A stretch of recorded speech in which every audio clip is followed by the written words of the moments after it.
كلاهما فلا تقل لهما اف ولا تنهرهما وقل لهما قولا كريما. صلوات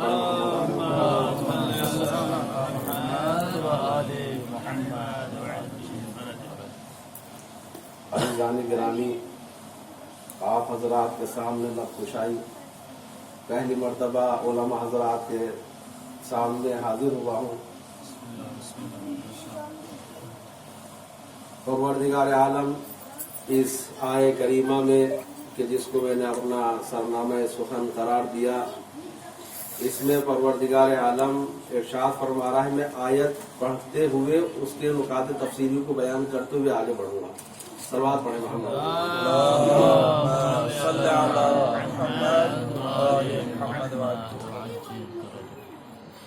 پروردگار فرما رہا ہے وَقَضَىٰ رَبُّكَ أَلَّا تَعْبُدُوا إِلَّا إِيَّاهُ وَبِالْوَالِدَيْنِ إِحْسَانًا. وَقَضَىٰ تمہارے رب کا فیصلہ ہے.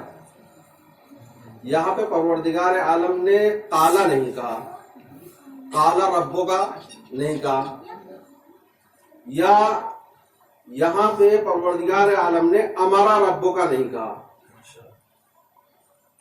کیوں؟ اس لیے کہ لفظ قضا ایسی جگہ پر استعمال ہوتا ہے کہ جو فیصلہ حتمی فیصلہ ہوتا ہے اور پھر وہ قابل تغییر نہیں ہوتا. دوسری بات، اس آیے کریمہ میں پروردگار عالم نے قضا کے ساتھ ربک کا استعمال کیا ہے. وَقَضَىٰ رَبُّكَ تمہارے رب کا فیصلہ ہے. پروردگار عالم نے نہیں کہا وَقَضَى اللَّهُ اللہ کا فیصلہ ہے، قال اللہ اللہ نے کہا اللہ کا فیصلہ ہے، یہ نہیں کہا ہے. کہا وَقَضَىٰ رَبُّكَ. وہ اس لیے کہ اس آیے کریمہ کے ذریعے سے پروردگار عالم ہماری تربیت کرنا چاہ رہا ہے. جب پروردگار عالم کا قصد اور ارادہ یہ ہے کہ ہماری وہ تربیت کرے تو لفظ رب لا کر صلوات پڑھیں محمد علی محمد. لفظ رب لا کر اس نے ہمیں متوجہ کیا ہے کہ دیکھو میں اس آیے کریمہ کے ذریعے سے تمہاری تربیت کرنا چاہ رہا ہوں. وَقَضَىٰ رَبُّكَ تمہارے رب کا حتمی فیصلہ ہے. یعنی یہ فیصلہ ایسا ہے کہ جو بدلنے والا نہیں ہے. جس طریقے سے نماز صبح 2 رکعت ہے، اب چاہے جتنا بڑا بھی کوئی مجتہد آ جائے، مرجع آ جائے، وہ نماز صبح کو 3 رکعت نہیں کر سکتا. یہ پروردگار عالم کا حتمی فیصلہ ہے کہ نماز صبح 2 ہی رکعت ہوگی، نماز ظہر 4 رکعت ہوگی، نماز عصر 4 رکعت ہوگی. یہ اس طرح نہیں ہے جس طرح وضو کا مسئلہ بدل جاتا ہے کہ اگر کہیں آپ کو عذر پیش آ جائے تو وضو کی جگہ آپ تیمم کر سکتے ہیں، فیصلہ بدل گیا، حکم بدل گیا. لیکن یہ حکم ایسا ہے کہ جو بدلنے والا نہیں ہے. یہ حکم قابل لا تغیر ہے، بالکل تغیر نہیں ہو سکتا. وَقَضَىٰ رَبُّكَ تمہارے رب کا حتمی، یہاں میں لفظ حتمی کا استعمال کروں گا. وَقَضَىٰ رَبُّكَ کہ تمہارے رب کا حتمی فیصلہ ہے. کیا فیصلہ ہے پروردگار عالم کا؟ کہ اللہ تعبدوا الا اياه. اس کا پہلا فیصلہ تو یہ ہے کہ تم اللہ کے علاوہ کسی دوسرے کی عبادت نہ کرنا. تم اللہ کے علاوہ کسی دوسرے کی عبادت نہ کرو، صرف اور صرف اللہ کو اپنا معبود قرار دو. صرف اور صرف اللہ کو اپنا معبود قرار دو، اللہ کی عبادت کرو. اس لیے اب تم دولت کو اپنا رب قرار نہ دینا، شہرت کو اپنا خدا قرار نہ دینا، شہرت کی عبادت نہ کرنے لگنا، دولت کی عبادت نہ کرنے لگنا، بت پرستی نہ کرنے لگنا. پروردگار فرما رہا ہے کہ اللہ تعبدوا الا اياه کہ تم اس کے علاوہ کسی دوسرے کی عبادت نہ کرو. دوسرا فیصلہ کیا ہے پروردگار کا؟ وَبِالْوَالِدَيْنِ إِحْسَانًا. اس آیے کریمہ میں دوسرا فیصلہ پروردگار عالم کا یہ ہے کہ تم اپنے والدین کے ساتھ نیکی کرو. یہ بھی وہی فیصلہ ہے، حتمی فیصلہ. وَقَضَىٰ رَبُّكَ تمہارے رب کا حتمی فیصلہ یہ ہے کہ تم اس کے علاوہ کسی دوسرے کی عبادت نہ کرو. اور اس کا حتمی فیصلہ یہ ہے کہ تم اپنے والدین کے ساتھ نیکی کرو، اپنے والدین کے ساتھ احسان کرو. اور پروردگار عالم کا یہ فیصلہ کہ اپنے والدین کے ساتھ احسان کرو، دیکھیے پروردگار عالم نے یہاں پہ اپنی توحید کا تذکرہ کیا ہے نا، اللہ تعبدوا الا ایاہ، کہ تم اللہ کے علاوہ کسی دوسرے کی عبادت نہ کرو، یعنی پروردگار عالم کو ایک مانو، اور پروردگار عالم کو ایک مانتے ہوئے توحید عبادی ہے کہ تم پروردگار عالم کو ایک مانتے ہوئے اس کی عبادت کرو۔ اللہ تعبدوا الا ایاہ، اس کا حتمی فیصلہ یہ ہے کہ تم پروردگار عالم کی عبادت کرو، اور اس کا دوسرا حتمی فیصلہ، پہلا فیصلہ یہ ہے کہ تم اللہ کے علاوہ کسی دوسرے کی عبادت نہ کرو، دوسرا حتمی فیصلہ یہ ہے کہ اپنے والدین کے ساتھ نیکی کرو، اپنے والدین کے ساتھ احسان کرو۔ اور یہ والدین کے ساتھ احسان اور والدین کے ساتھ نیکی، یہ صفات انبیاء میں سے ہے۔ صرف اور صرف پروردگار عالم ہمیں عام انسانوں کو ہی یہ حکم نہیں دے رہا ہے کہ ہم اپنے والدین کے ساتھ نیکی کریں، بلکہ سورہ مریم میں آیت نمبر 14 اور آیت نمبر 32، آیت نمبر 32 برم بوالدتی، حضرت عیسیٰ کے بارے میں ارشاد فرما رہا ہے پروردگار عالم، برم بوالدتی وَلَمْ يَجْعَلْنِي جَبَّارًا شَقِيًّا، کہ میں اپنے والدین کے ساتھ، اپنی والدہ کے ساتھ، حضرت مریم کے ساتھ کیا نیکی کروں۔ دوسری مرتبہ پروردگار عالم نے آیت 32 میں ارشاد فرمایا وَبَرًّا بِوَالِدَيْهِ، حضرت یحییٰ کے سلسلے میں، کہ حضرت یحییٰ نے اپنے والدین کے ساتھ نیکی کی، اپنے والدین کے ساتھ احسان کیا۔ تو صرف اور صرف یہ احسان اور نیکی کرنا والدین کے ساتھ، یہ صرف اور صرف عام انسانوں کے لیے نہیں ہے، بلکہ صفات انبیاء میں سے ہے۔ اور اللہ یہ ارشاد فرما رہا ہے کس سے؟ ہمارے رسول اکرم صلی اللہ علیہ وآلہ وسلم سے، وَقَضَىٰ رَبُّكَ۔ اب یہاں سوال یہ پیدا ہوتا ہے کہ والدین تو حضرت محمد صلی اللہ علیہ وآلہ وسلم، صلوات پڑھیں محمد آپ کے والدین تو جب آپ کی ولادت ہوئی، اور بلکہ ولادت سے پہلے حضرت عبداللہ کا انتقال ہو گیا تھا، اور آپ کی ولادت کے چند سال بعد آپ کی والدہ گرامی کا بھی انتقال ہو گیا تھا۔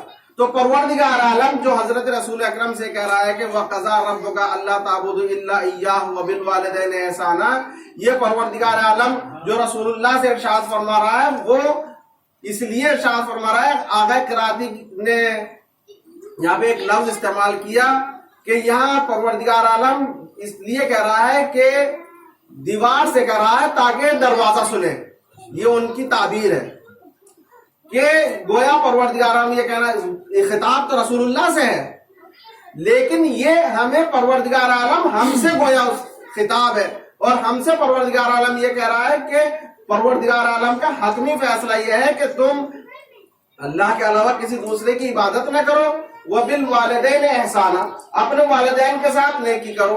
اب یہ والدین کے ساتھ نیکی کس طرح کی نیکی؟ والدین کے ساتھ آپ محبت سے پیش آئیں، یہ والدین کے ساتھ نیکی ہے۔ والدین کے ساتھ آگے نہ چلیں، یہ والدین کے ساتھ نیکی ہے۔ جب والدین بوڑھے ہو جائیں تو ان کی خدمت کریں، یہ والدین کے ساتھ نیکی ہے۔ اس آیت کریمہ میں آگے پروردگار عالم نے جب بوڑھے ہو جائیں تو تمہارا کیا وظیفہ ہے، یہ بھی اس آیت کریمہ میں پروردگار عالم نے ارشاد فرمایا ہے۔ وَبِالْوَالِدَيْنِ إِحْسَانًا، اور پروردگار عالم نے قرآن مجید میں 4 جگہ لفظ احسان کو اپنی توحید کے ساتھ ملایا ہے۔ پہلی تو یہی آیت ہے کہ جو میں نے آپ حضرات کے سامنے تلاوت کی اور اپنا نامہ سخن قرار دیا، وَقَضَىٰ رَبُّكَ أَلَّا تَعْبُدُوا إِلَّا إِيَّاهُ وَبِالْوَالِدَيْنِ إِحْسَانًا، پہلی آیت کہ جس میں پروردگار عالم نے اپنی توحید کے ساتھ بغیر کسی فاصلے کے کیا کہا؟ وَبِالْوَالِدَيْنِ إِحْسَانًا، صلوات پڑھیں